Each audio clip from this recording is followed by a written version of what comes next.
So welcome. This session is going to go for about an hour and a half. It'll be hopefully, as my students would say, very little of me talking, but an opportunity for us to hear from other people and for you to speak and share some of the wonderful things you're doing. We're going to be talking about resilience in a fairly broad kind of way because there are lots of people and there are a lot of aspects of resilience and how we can prepare for a future that is not guaranteed to look anything specific, but is guaranteed not to be like the past. So thinking about how we're going to manage that. I am joined by some wonderful other organisations and people. So I guess I'll first introduce myself. I'm part of Transition Australia. That's it. That's enough for me. And Anissa, would you like to introduce who you are and where you're from? Sure. Yeah, so my name's Anissa. I'm here on Wurundjeri country in Melbourne. And I'm repping two orgs. One of them's the Degrowth Network Australia, where we like to talk nerdily about big systems change, and also the New Economy Network Australia, which yeah, has different hubs in different areas of creating a new economy, and one of them is the localization hub that, yeah, is part of putting this on. It's good to be here. Good to see you all. And I'm also going to introduce Sally. Yes, hi, I'm Sally Cusack. I'm from Local Futures. We are a small international nonprofit, and we work towards raising awareness of the impacts of globalization on all of our little tiny local communities all around the world, and we promote localization. Amazing. We do have the other person who is often here is Henry. Henry is in transit at the moment. In fact, he's so in transit, he's actually at an airport. So he is around, but Henry is one of the other people from Local Futures. And we are also very happy to welcome Suzi Brown. Suzi, do you want to introduce yourself? Yeah, I was going to introduce myself in my talk, so Okay, cool. yeah, I'll do that. That's Suzi. Well, she's on this side now. So just a little bit of housekeeping. Like I said, we're going to have a little bit of presentation from Suzi. We'll have some questions after that for about 10 minutes. The bulk of tonight is going to be about us thinking and having some conversations in some breakout rooms about resilience in sort of all its myriad features, and sharing some of the ways that we might consider resilience and also prepare for resilience in terms of psychological resilience and food and energy and housing, but also dealing with those crises that we know are going to come our way. Before we start, though, I would really like us to just take a little minute to enter this space. It's 7 o'clock on a Wednesday. I don't know about you, but I've been in a school all day fighting fires and chasing children. So I think it's really important that when we have these sessions that we take a little minute just to slow down and to enter the space. So what I would like you to do is two things. The first is just take a minute to take some deep breaths. And the second thing is that one of the aspects of resilience is about being sort of grounded and staying, I guess, positive and optimistic. And part of that is helped by the practice of gratitude. So just to get us started with some participation, I'd love you to, after you've taken some breaths, find time to open the chat window and and just share with the group something that you are grateful for. It doesn't need to be a big thing, could be a little thing, could be a thing that happens today, could be a thing that has happened years ago. But one thing that you are grateful for.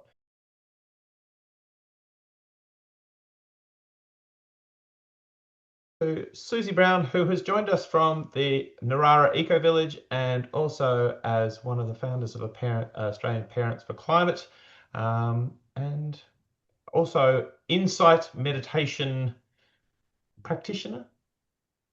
Excellent. I'm going to hand it over to Suzi. Thanks, Paul. Thank you. And thanks for the invitation. Great to be with you all. So before I introduce myself a little more, just to say I'm not going to be looking at the chat for the next 20 minutes, which is while I'm talking, because I'm going to be looking at my notes. But I can look, if you have questions, I can look in the chat after my talk. So I'm planning to, speak for about 20 minutes, and there'll be some short activities within that time as well. And then we'll have time for questions, discussion at the end, as Paul said. I would love it if you would keep your audio muted until we get to the discussion. And if you're able to turn your video on, I would love that, but no pressure. But it is nice to see some actual faces when I'm talking. But I know some people are probably eating or cooking or whatever, so that's cool as well. All right, so yeah, as Paul said, I live at Narara Eco Village on Darkinjung in Guringai land, which is around about an hour and a bit north of Sydney. And I can see Tanya Mottles here she's my neighbour in the Eco Village. Nice to see you, Tanya. And I've lived here for about 5 years, moved up here from Victoria. So I'm actually from Melbourne. And I was one of the first group of founders of Transition Darebin, actually. So in Paul's neck of the wood. So that was a long time ago, probably around 2008. And as I'll speak later, I've founded groups all over the place, something that I like to do. I founded Parents for Climate, which is a national group of parents getting together and advocating for a safe climate future for our children. So I'm on the board of Parents for Climate, but I used to be the CEO and I was the co-founder. And then particularly relevant to my talk tonight is that I'm a mindfulness and insight meditation teacher. So I've trained in a program called Mindfulness-Based Stress Reduction. Has anyone heard of that? It's created by John Kabat-Zinn. Yeah, a few people. Great. So that's kind of the way that mindfulness has come into the more mainstream through that program. So kind of secular mindfulness. So I've been teaching community mindfulness courses and workshops for many years. And I'm also, basically mindfulness comes from the Buddhist teaching. So I'm an insight meditation Dharma teacher, which is Western Buddhist meditation based practice. And I teach retreats and workshops and so forth. And I really love focusing in this work around mindfulness and emotional resilience, which is what I'm going to be talking about this evening. I love to work with people who are environmental activists, change makers, maybe working in helping professions, because I feel these skills are so helpful. And that's been my personal experience for us to keep doing this important work that we're doing. So yeah, that's what I'm going to focus on this evening is the more emotional and psychological resilience. So I'm not going to really talk about practical actions, projects, because you guys are doing a lot of that, I'm guessing, and you're the experts as well. I've done heaps of that, and in my earlier career, I was a environmental educator and activist. I worked at ACF, Australian Conservation Foundation, for many years, and I ran a program called Green Home, which was all about living sustainably and help. This is like 20 years ago when it wasn't so common to do things like save energy or water or reduce waste. I was doing education programs around Australia in that program.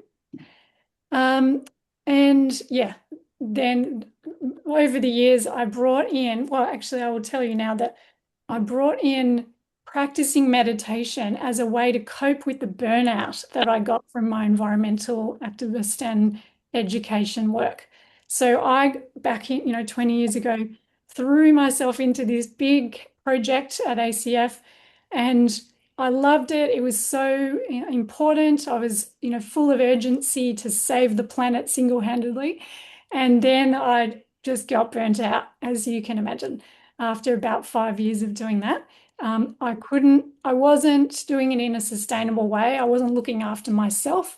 And to add to that, I've from some years prior had struggled with anxiety, and I wasn't managing my own anxiety. And so then, getting climate anxiety, environmental anxiety, it was all ramping up. So mindfulness meditation and yoga as well, actually, is what I turn to help me feel happier, more resilient, less alone, more able to handle these challenges that come up for all of us in our personal lives, but obviously the global challenges. So that's what I'm going to talk about this evening. I'm going to run through a few key areas of emotional and psychological resilience, like what we can practically do, and give you a couple of activities. So in each of the areas, I'll tell you actual strategies, things you can do. All right. So,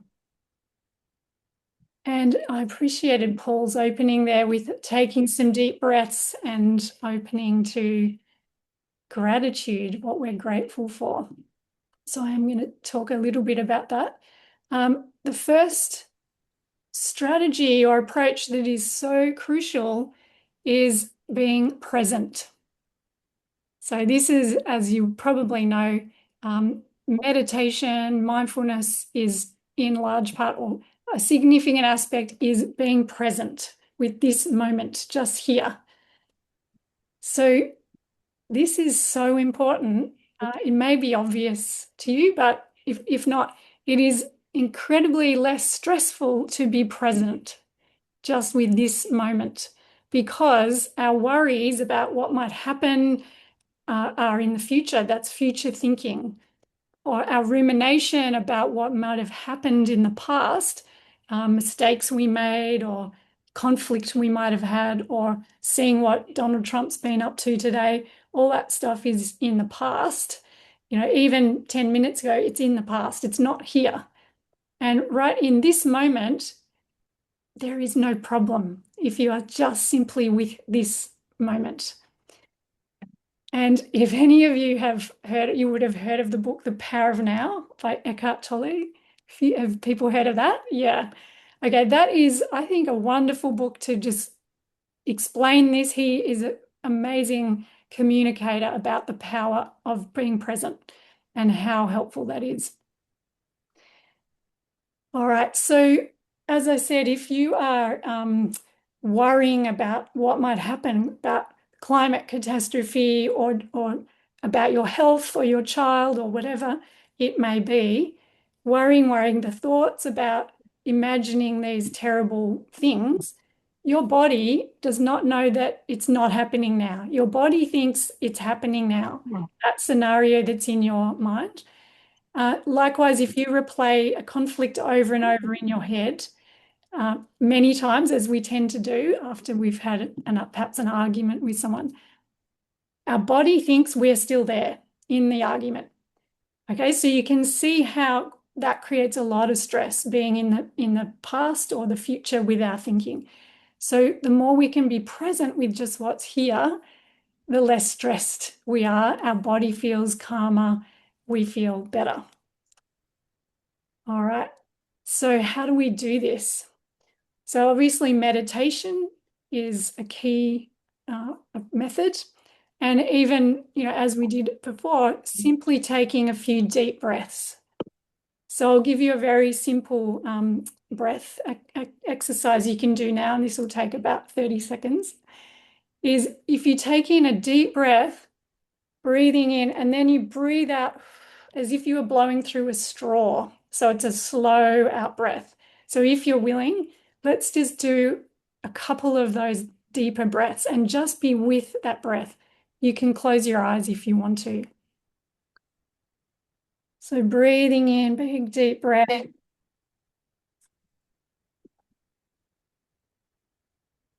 Breathing out slowly. And we'll do it again one more time.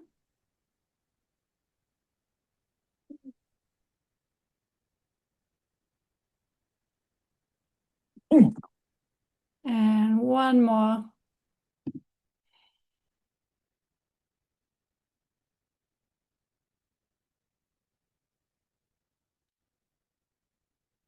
All right. So as you were focused on breathing, you were doing two crucial things. One, you're being present with that experience. And two, slow out breaths tell your nervous system that there's no problem, that there's no threat. So anytime you start getting stressed, do a slow out breath. You can do that straw breathing. And your nervous system's like, oh, it's okay. I'm okay. Because when you do that rapid breathing, that's when you're stressed, isn't it? You do shallow, rapid breaths. So if you feel stressed, just do that big in breath, long, slow out breath. Okay. And here's another one. And again, this will take 30 seconds. Bring your focus to the senses of your body, your senses. So let's start with the sense of sight. Just look around the room you're in now, right now. Just look around and see if you can spot 3 blue things.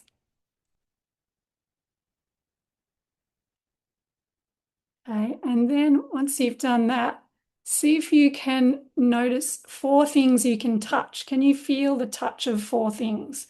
Maybe your socks, your chair, whatever else you can touch, you're feeling now.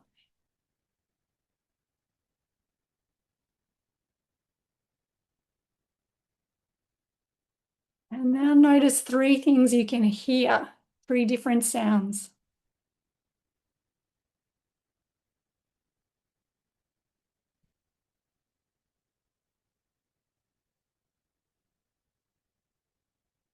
And now this might be tricky, but notice 2 things you can taste if possible.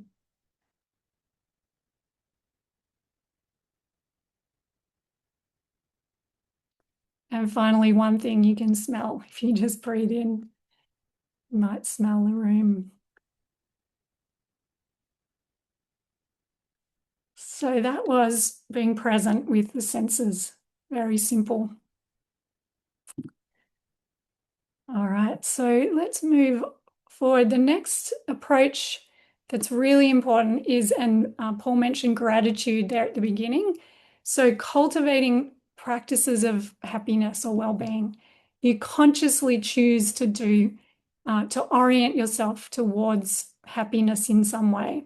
So the ways you can do it, gratitude. So a simple way is to you've probably heard a gratitude diary where you write down 3 things you're grateful for each morning or each evening before bed, or both. So gratitude diary or journal is a great one. I have people I know who I teach lots of groups of meditation, and some of them have set up with others in the group to text each other once a day or email each other 3 things they're grateful for. So you can have a gratitude buddy to do that. You can meditate on gratitude. So just close your eyes and think of all the things that you're grateful for and feel how your heart feels warmer by doing that. And then some other practices are loving kindness. So that's a Buddhist practice where you feel love in the heart. So let's say you think of a loved one.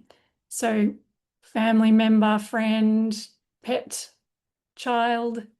And as you think of them, it's likely that you will feel some warmth in your heart, that warmth of love or kindness. So you just focus on that feeling and let it grow. You sit with it for some time, and then you send it out to them and you wish them well.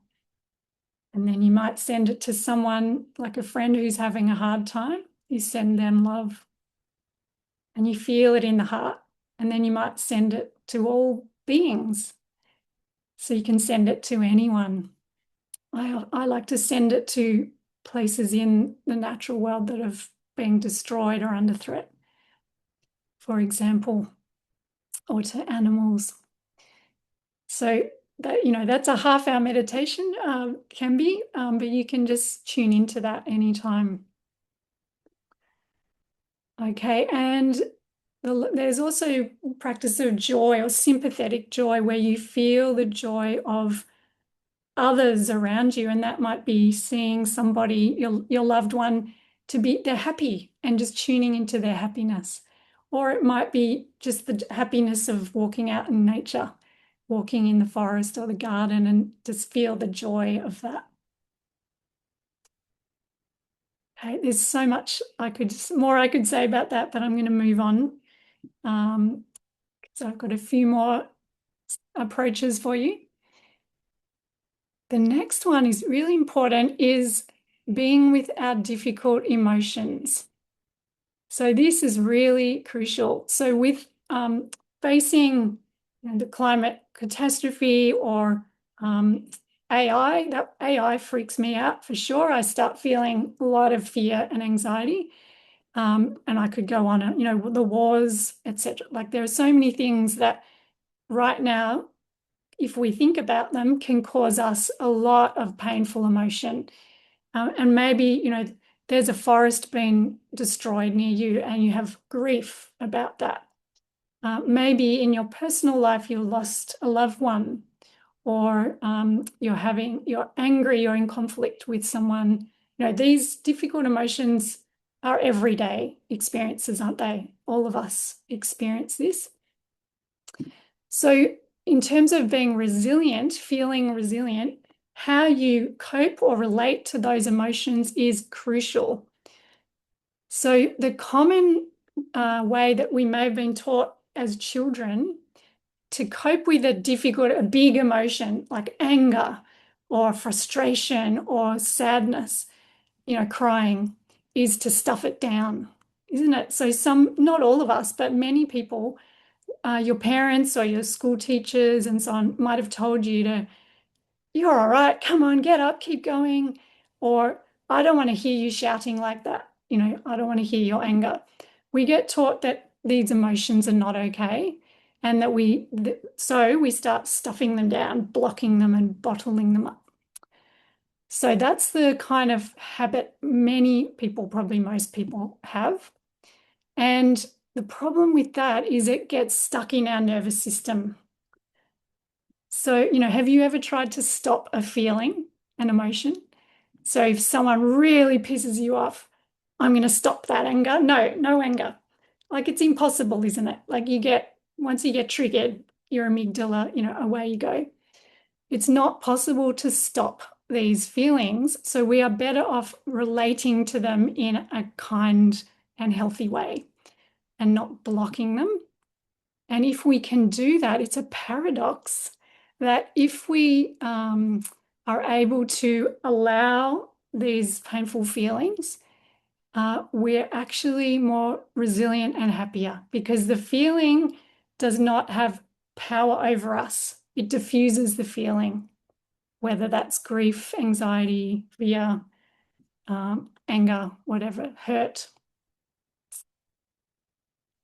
So one way you can do this, one of the best, simplest ways, is a phrase called name it to tame it.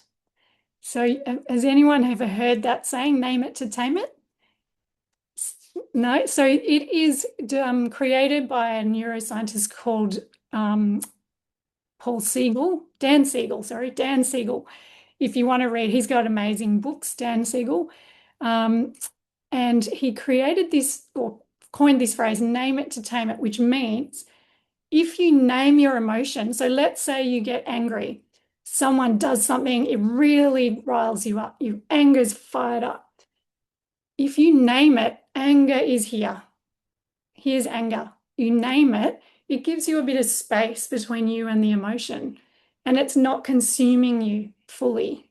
Like it's still there, but you've got mindfulness, basically. You've got ability to see it and choose how you want to react or respond, not react.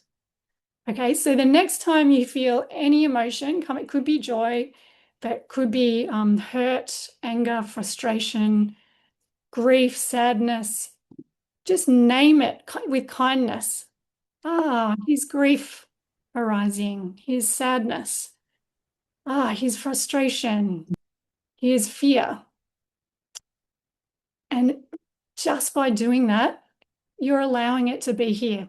You're not blocking it. Okay. And then it gives it freedom and gives you freedom. Okay. Again, there's a lot I could say about that, but I will just point you to if you're interested in exploring that, being working kindly with emotions, there's something called a RAIN meditation. And if you Google it, find it online, there's lots of recordings. It's RAIN, it's an acronym for how we recognize, allow, investigate, and nurture our emotions. So Tara Bruck is, I'll put it in the chat, has made that meditation quite famous. If you want to listen to her guided meditations, they're excellent, or anyone else that you find online. All right, so I have, I'm doing okay for time, I think. See how we go. 2 more strategies around how you can build your emotional and psychological resilience. The next one is really obvious to all of you, but I'm going to say it anyway, which is community and connection. Okay, I know you're all in groups. You know the benefit of being in a like-minded group. As I said, I am a serial starter of groups. I've started groups all over the place because I know that it helps me be happier and it helps the people in the group. And actually the Buddha, who the wise teacher creator of the Buddhist teachings, said that Sangha, which is the word for community, is the whole of the path. And he meant that community is so important that we really can't be happy and be free of suffering without community. So it's really important. So yeah, I mentioned a few groups at the start. I was part of founding like Transition Towns Darebin. I've founded a number of insight meditation groups, like the Melbourne Insight Meditation Group, which is at Ceres in East Brunswick. I recommend it if you're interested in pursuing any of what I'm talking about tonight. Founded Parents for Climate, and we have national groups and local groups. And so I wanted to mention that. So Parents for Climate is about helping parents cope with the anxiety and the fear about their children's future. And the most difficult thing, or one of the most difficult aspects of that as a parent, when you learn about the climate crisis, is like, shit, here I am on my own. What am I going to do about this? Like it's so isolating and fearful. And then as soon as a parent joins with other parents who feel the same way, instantly they feel better. Oh, I found some people who understand how I feel, who are caring in the same way I am, and we're going to get together and do something.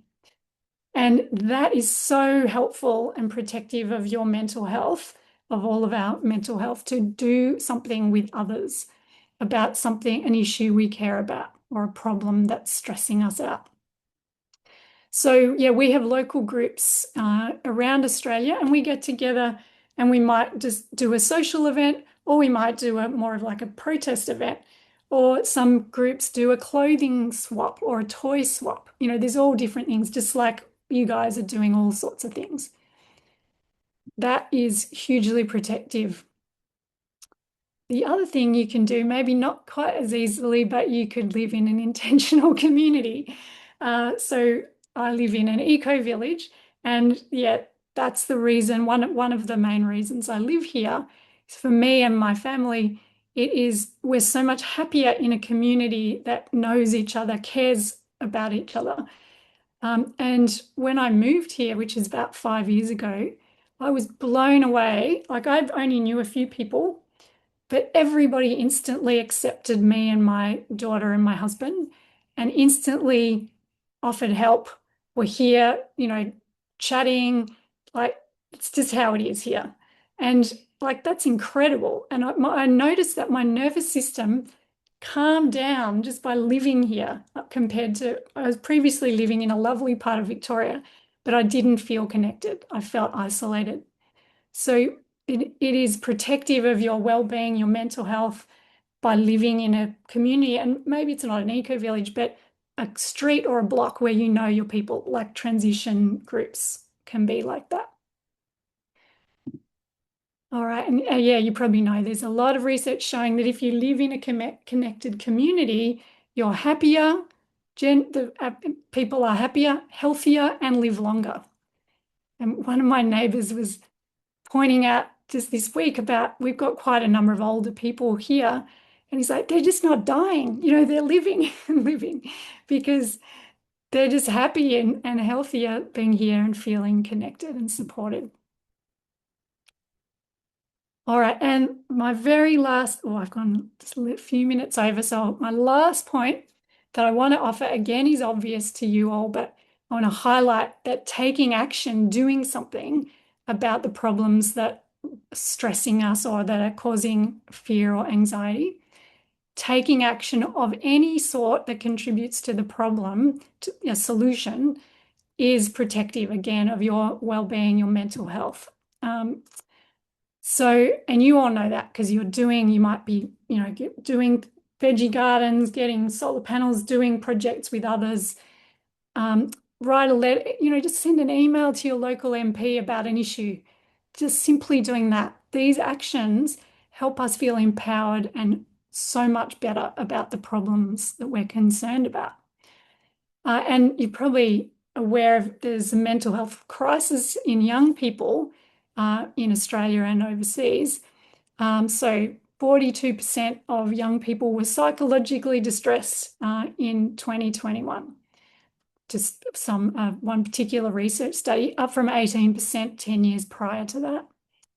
And interestingly, in the study this comes from, Professor Hiscock from the Murdoch Children's Research Institute said that worries about the future without an obvious, clear pathway of what they can do about it is one of the key factors causing this level of distress and anxiety. So if you have a pathway to do something about the problem, you feel better. It's not going to probably solve the problem like climate change or, huge problems, but simply doing something makes you feel better. And if you can do it with others, all the better. And doing this is a form of what Joanna Macy called active hope. So active hope is a form of hope that's basically in the present moment because it's positive, contributes to the solution. It's not just about clinging to hope about the future that problems will be solved. It's present moment action. And we can only do anything, things only happen in the present moment. So that's why acting in the present moment is so important. Okay, thank you for listening. A few minutes over, but we do have time for comments and questions. And if you want any more resources, I mentioned a lot of things there. I can put things in the chat as well. Absolutely. So I think the way that we'll probably do that is if you would like to ask a question, then either give us a wave or you can also do the react thing that people are clearly much better at than I am. Or I think that if the three dots next to you also allow you to raise your hand. So are there any questions or observations?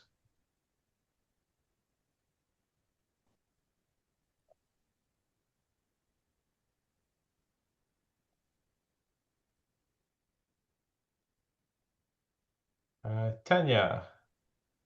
I like to break the silence. See, I love the silence. It's Not good with silence.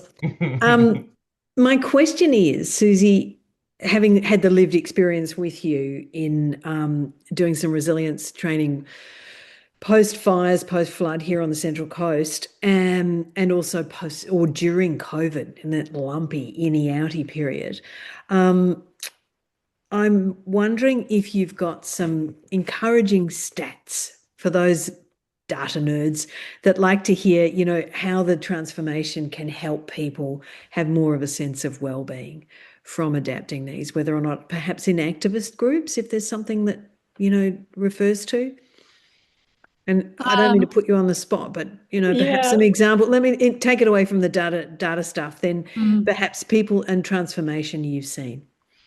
So can you tell me a little more about what kind of transformation are you referring to? Oh, people, that say I was, shaking in my boots. I had such quivering in my body, and by having, done some practice of this is some of the climate activism I've actually been able to step back into. I think that's why we're all here. Yeah.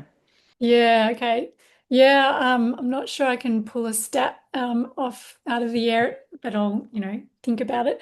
But more kind of anecdotally, I can share, that people from groups like Parents for Climate and other environmental groups that I've worked with definitely report that practicing, activists can get really busy and caught up in their work and not take the time to look after themselves. And so practicing, meditation, even simply walking outside in nature consciously and being present with that, daily things like a gratitude journal, all those kinds of methods has helped reduce their anxiety, reduce their stress so that they can do their jobs so much more easily without being exhausted all the time and feeling overwhelmed all the time.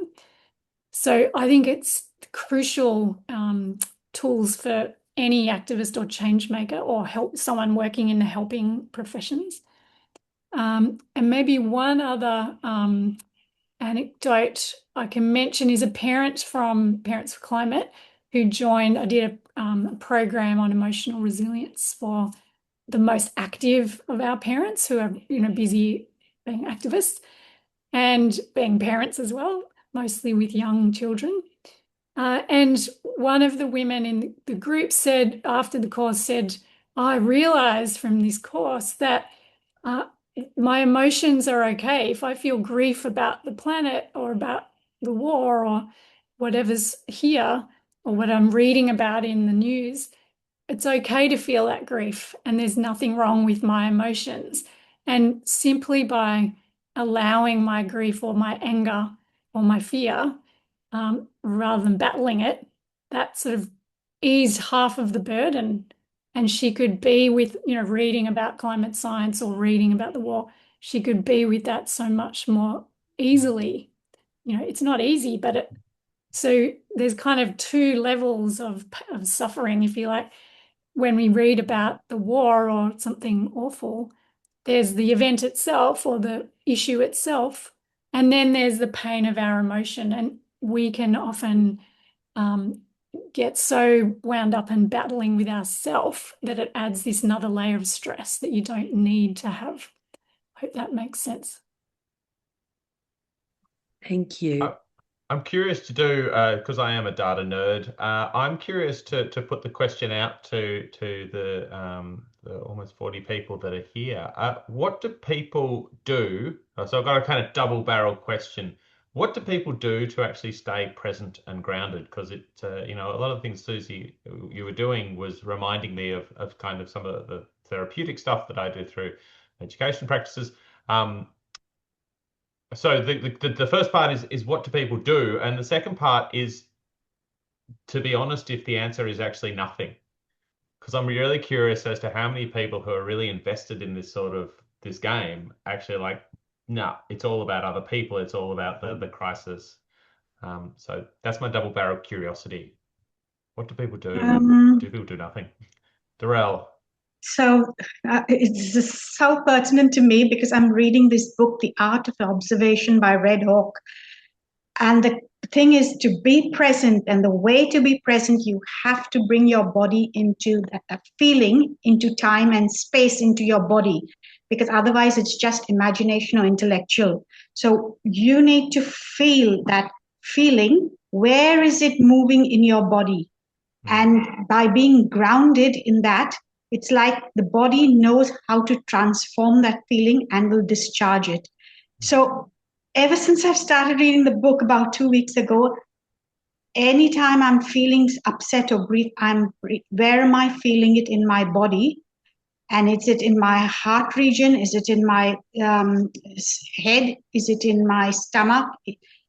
And I've noticed, and I'm beginning to notice, that is actually so true. The feeling just dissolves. And I need to practice it more to get into that. Amazing. Beautiful. Thank you, Drew. Yeah, I love that, Darrell. And that's basically what a rain meditation is doing, what you described. And you are so right that it's all about the embodiment. It's all in the body. Our experience is in the body. So yeah, thank you for highlighting that. Anybody else? Practices they could share? JP has said, remember to breathe. Good advice. I actually saw a bumper sticker on a car the other day that said, remember to breathe. And I was like, I've got to get one of them. It's awesome. I mean, I think it's fascinating. I'm teaching year 12s at the moment, and Darrell, that thing that you're saying about identifying the feeling and locating it is amazing to people to be like, oh yeah, hey, because they can tune in and I'm doing this.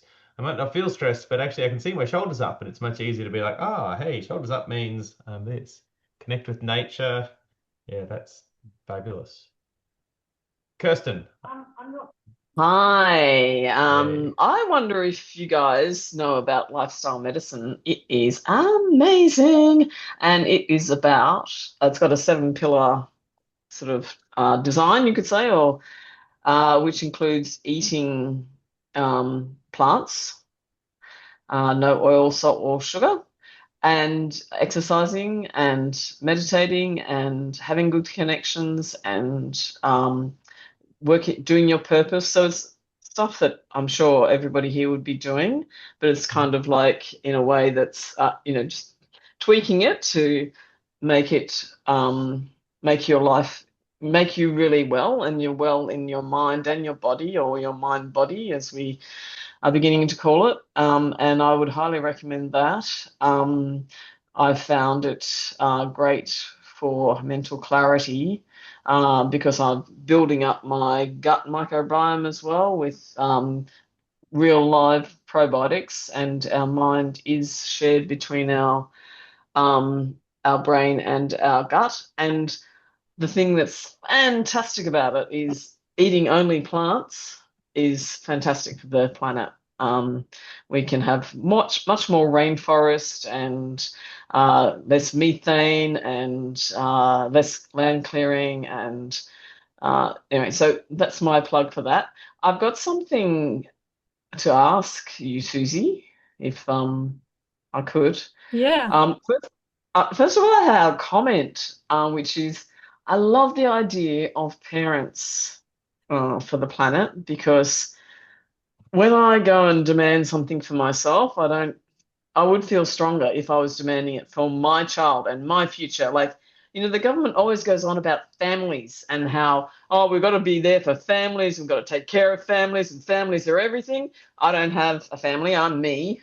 But I don't have children because of the climate change catastrophe, etc., as well as other things. But so I don't fall into that category. But I love that you could be sort of fighting on the family front, because if you're about families, this is the most important thing for my children's future. So I could, go there and say that if I was a mother.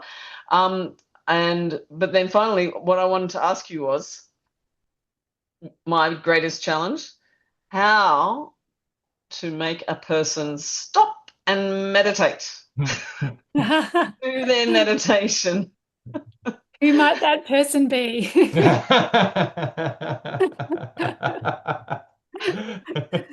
Yeah, great question.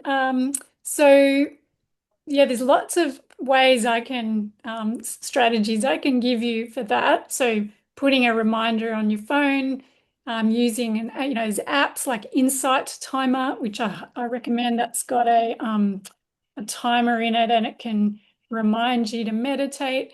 There's guided meditations in there. So you can use an app. and setting a routine. So do it the same time each day if you can, and try and over time it can become a habit if you do it the same time every day. So let's say when you wake up, what's the first thing that you do? You go to the toilet and have a drink of water. So you put a little reminder post-it note on your glass, and then it says meditate. And so then you meditate after you have your water. And if you do that every day, you link that habit of drinking the water to meditating, and it forms a habit.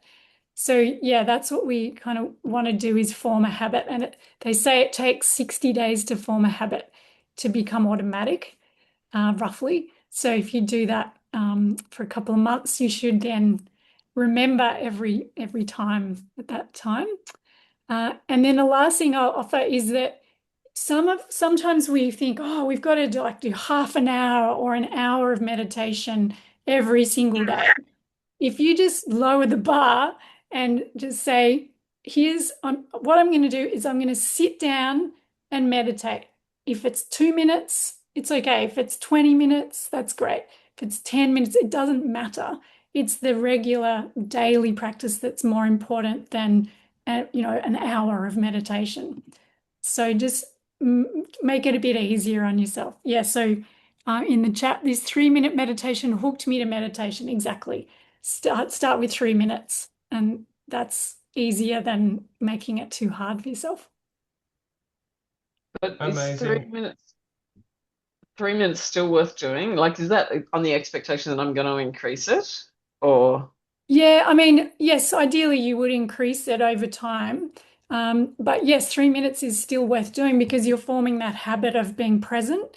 And if you do it every day, you're forming neural pathways in the brain that can do that. Oh, I'm going to be present for 3 minutes with my breath. And each day you do it, it's cumulative. So you build that those neural pathways. So yeah, 3 minutes is worth doing.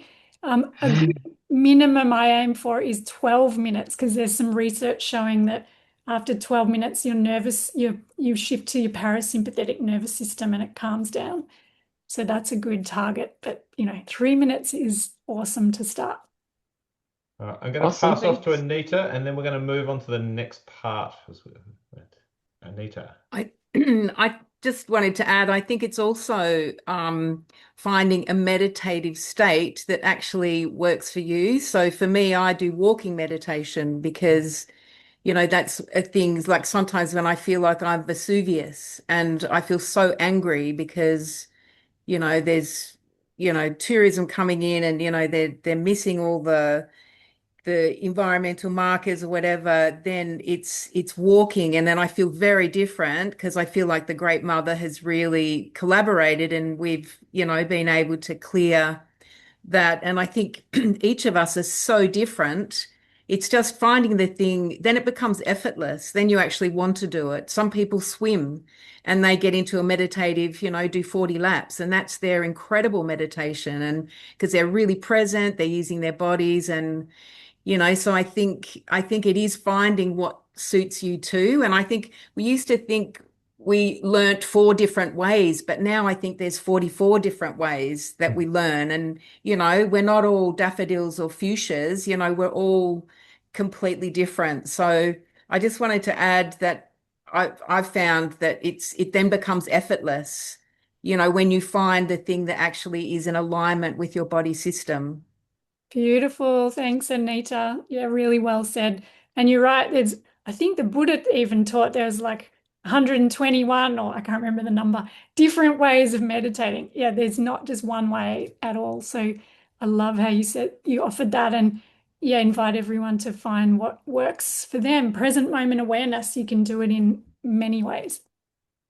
And from the chat, there's a lot of, pardon the pun, but love for hugs as a connection and meditative practice. So your homework is, I think it's been suggested that eight hugs a day. JP, is that what we're saying? 8 hugs a day. So we've got to all get out and challenge our hug deficit. All right, we're gonna so thank you so much for that. It was really amazing, Suzi, and it's really nice to be reminded of all those things. It's so frequent that like we know these things and we don't do them. I would like to, yeah, so thank you so much for that. We're going to do a quick, not change of gear, but change of direction, I guess, a little bit in the way that we are thinking about resilience. So we've been thinking resilience very much in sort of psychological resilience, and what we want to do is kind of contextualize a resilience. And I want to start off by thinking about resilience in four different ways, because sometimes we think about the definition of resilience being simply the idea of bouncing back or of returning to a status quo, like returning to where we were before a challenge, be it a mental health challenge, a bushfire, something, you know, a disturbing incident in the world. That concept of bouncing back is a very common idea of resilience, but it's only one of the sort of ways of contextualizing resilience. So as well as bouncing back, which is the returning to where we were, I also want to sort of put into the group mental processes the idea of bouncing forward. And one of the this is sort of concept that this concept is kind of like that building back better idea, that we are going to come against challenges, and when we do, if we can deal with them in a way that actually builds our capacity to build with future challenges, again, whether it's rebuilding in ways that are more sustainable and more able to handle extreme weather events, or dealing with a mental health challenge or a resilience challenge by making connections that can help us going forward. This enables us to bounce forward from a challenge. The two other ones are the idea of bouncing out, and that's more a community sort of conceptualization of resilience, where we are our resilience and the things that we are doing give a model for other people to think about how they can become resilient. So we're like the ripples in the lake. You know, by demonstrating and modeling that idea of resilience, other people can say what is happening, and they can sort of build their own resilience. So we kind of call that bouncing out. And the last one is kind of links together with what Suzi was saying, which is bouncing with, and that's the cork on the water. So staying mindful, just dealing with the ups and downs, and not sort of thinking about massive change or just being under pressure and acknowledging that in this moment the best that I can do to stay resilient is just to weather the storm and to bounce with. So bouncing back, bouncing forward, bouncing out, and bouncing with. And the reason that we really want, and I'm, I guess, personally very passionate about this, is I think summarized in this slide. And I'm going to just share this slide because I think it's really important. And it's this idea that why we need resilience, particularly now, is that in the absence of effective knowledge and skills, self-awareness, coping, grounding strategies, people can go to extreme lengths to relieve distress, relieve their own stress. And that might be even things that are damaging to themselves if they can do something that gives them an out, a mental health or a distress out. And sometimes that can be damaging to other people, friends, neighbors, and frequently, and I think it would be fair to say that one of the ways that people are dealing with this feeling of distress in a really unhealthy way is finding people to blame. And there's a guy who wrote a book called Transformational Resilience, and he talked about if we don't have good skills around grounding and centering and thinking about what we are wanting in the future, we can become trauma organized. And basically what he was saying is if we don't have good resilience and we don't have good mental health and we don't have good grounding, then our whole community can start to do some of these things and take it out on other people. We are going to go into some breakout rooms now, and the question that I'd really like you to think is of all the different ways in which people can build resilience, and the way we've kind of organized the breakout rooms is in some sort of concepts. So there is a breakout room around resilient food systems. There is a breakout room in terms of psychological resilience and the mental health stuff that we've been talking about. If you are interested in how we have energy resilience in terms of how do we generate, use, distribute energy across our community. If you're interested in housing, I know we've got some housing advocates here. I've also put financial resilience. I don't know if people are interested in that or not.